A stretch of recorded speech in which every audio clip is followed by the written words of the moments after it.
Concurrent Revolution number 3, resolution, not revolution. Well, it is a revolution. On cursive handwriting, Representative Bateman, would you take the podium, please?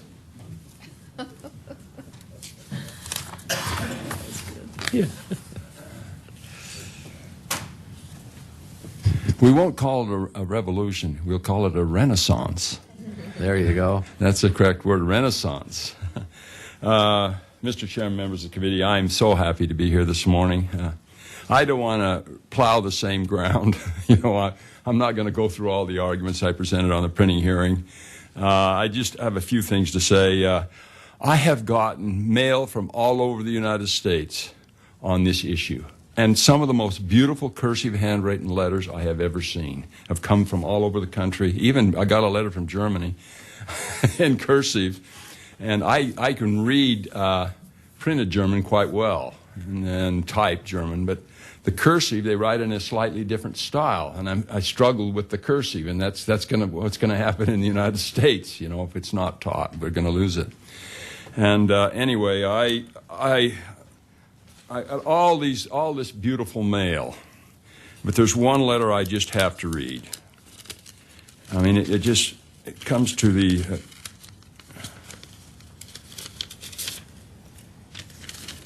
It really summarizes one of the major problems. This is from a lady in Lewiston. Dear Mr. Bateman, your article was in our Lewiston Tribune today. I have been hoping someone would do something about cursive handwriting. My grandkids can't read cursive, and it is so sad. I don't print well, never did. Can't even send a birthday card they can read. I hope it gets fixed soon. Thank you for your efforts. Mrs. Shirley Halleen from Lewiston, Idaho. So her own grandkids can't read cursive handwriting, and so she can't communicate with them. I'm finding that's the same problem with my older grandkids can read it quite well. It's a younger, post No Child Left Behind grandkids that are struggling with it. And then, of course, No Child Left Behind is a major reason why teachers have had to pull back from spending so much time with cursive handwriting. Now, 90% of all the mail that I've got has been positive in communication. There have been some concerns from some teachers, mostly younger teachers, that would just be piling more on their plate. They've already got all the standards, the Common Core, and all the mandates that would just be piling more on their plate. That's not what I want to do. We need to make adjustments so that there's not more on the plate. We need to have our fair share of the time and maybe eliminate some other things. And that's what other states have done. California has included a cursive standard.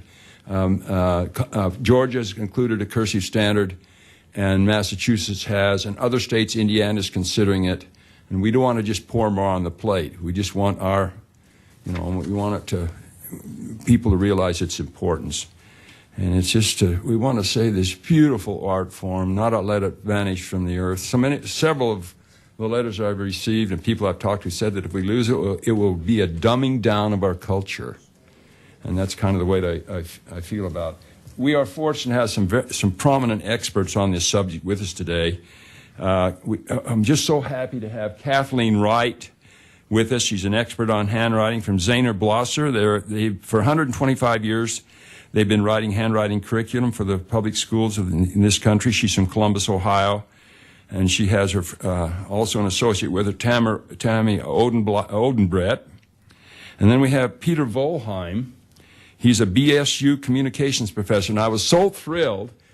He was born in Germany, and I lived for over 2.5 years in Germany and lived in a town, the place he was born, Lübeck. Und wir haben Deutsch gesprochen miteinander. Spricht ein sehr fließendes Deutsch, und es hat mir so viel Freude gemacht. Ihn kennenzulernen. He will speak in English, but it was really fun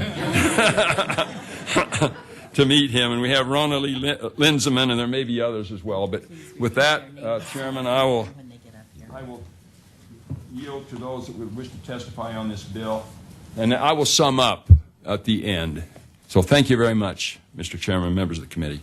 If you could, Mr. Peter Volheim has another appointment if he could testify first. Thank you, Representative Bateman. We will hold our questions for him for a little later. We have Dr. Volheim that's with us. If you'd please come to the podium. And when you come, all those who are going to testify, please say your name first so the good secretary can get it in the minutes correctly. And if you have a little problem with the spelling of it, why? Good morning, Mr. Chair. Good morning, members of the committee. I'm here really at the invitation of Representative Bateman. And just for full disclosure, I would guess that aside from this issue and the quality of fishing in his part of the state, we probably don't agree on very much politically. So just to get that out of the way. And then also, I've been asked to speak in English. Unfortunately, I'll speak a little bit in academese. So pardon that. If you need translation, just let me know. I've been a professor and now professor emeritus at Boise State University for almost 25 years. I have a doctorate in communication. I also have a master's degree in mental health counseling. And so the first thing I'd like to present to you is the research. What has the research shown? And actually the research on this topic goes back to the 1970s. Now, people are always worried about bias in academic studies, right? In any kind of investigation. And it's really interesting, in my almost quarter of a century as a professor at Boise State University, people have almost wanted to shove money in my direction to help develop online courses, software for education, and so on and so forth. And never in that period of time has any representative from the pen and ink lobby approached me. So just so that you know, I think there is some sort of bias sometimes in some of the research. But it seems to me that the research is fairly convincing. And this is research that's been conducted around the world, literally, including what we call meta-studies. So these are studies of studies, collaborate or put together a whole series of studies and try to tease out what are some of the major implications. So number one, it's quite clear from the literature that it's far easier for school children to move from cursive to block printing, but they cannot go the other way. It's very, very difficult if they're trained in block printing for them to go to cursive, and so then we do actually have the danger that it's not just that children won't be able to write it, but they won't be able to read it as well. Okay? There's lots of interesting research, neuropsychology, cognitive research, developmental psychology, education, and so forth, that cursive writing is unique because it means you have to connect the letters. You can't just put one down after another. And so it looks as though this has an important effect on the development of the child and adolescent brain. We have two sides of our brain. This side takes care of detail. It's very focused. It looks at very precise information in discrete packets. The other side of the brain looks at larger picture, context. And it appears that cursive writing allows those two sides of the brain to knit together far more efficiently than block printing. This also has all kinds of implications for emotional maturity as well. So it seems that when we have children who are trained in cursive writing primarily, they have earlier and better verbal fluency and written fluency. They develop what we call cognitive schema. Cognitive schema is a way of thinking about thinking. It's not simply thinking, memorizing, but developing concepts, again, a context, a framework in which you can put facts so they actually make sense. And then also the integration of motor skills with those cognitive skills. So there's actually something that has to take place, not just hand-eye coordination, but hand-eye and thinking coordination that seems to take place. The bulk of the literature that I looked at really makes a very strong case that children with developmental disabilities benefit the most. So we have something called dyslexia. Dyslexia is a broad term, encompasses a whole series of cognitive difficulties, and especially a type of dyslexia in which children are apt to switch B and D, I and L, M and N, P and Q, O and A, and so on and so forth. And it appears that when these children learn writing cursively, they can overcome those difficulties. And by the way, it's very difficult to get exact numbers, but you can guess probably about 17% of all our students suffer from some form of dyslexia. Now, that's not always confusing the letters. Some kids confuse numbers and so forth, but this is a fairly sizable population. The other interesting subpopulation of students who really benefit from cursive writing are the left-handed students. Out of curiosity, you know how many people here are left-handed? Okay. That's about 10% of our school-age children are left-handed. And again, it seems cursive writing seems to enable them to master writing much faster than block printing. There's also some interesting considerations, and Representative Bateman and I have talked about this, and clearly he's appealing to a sense of aesthetics. There's a beauty to cursive writing. And much as I'm sympathetic to that argument, I'm not sure it's the most convincing one. If you think about who was the most famous art collector in the history of the world, it was Adolf Hitler, right? I'm not sure that increased his moral standing in the world. By the way, he was also the most famous vegetarian in the world, too, so who knows what that says. Anyway,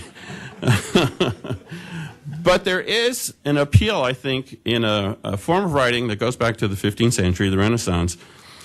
Makes me think as a communication theorist. In communication theory, we talk about two types of media. One binds time, and the other binds space. The pyramids, for example, created centuries ago. People still look at them. They still speak to us in many, many different ways. But you have to travel far distances to see them. So they do not bind space very well. Right?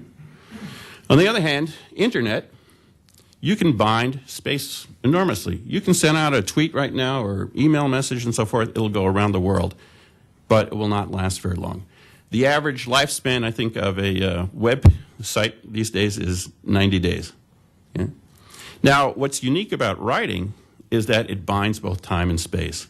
So again, we have documents written in cursive that go back to the 15th century, and we continue to refer to those, we continue to value them, and so forth.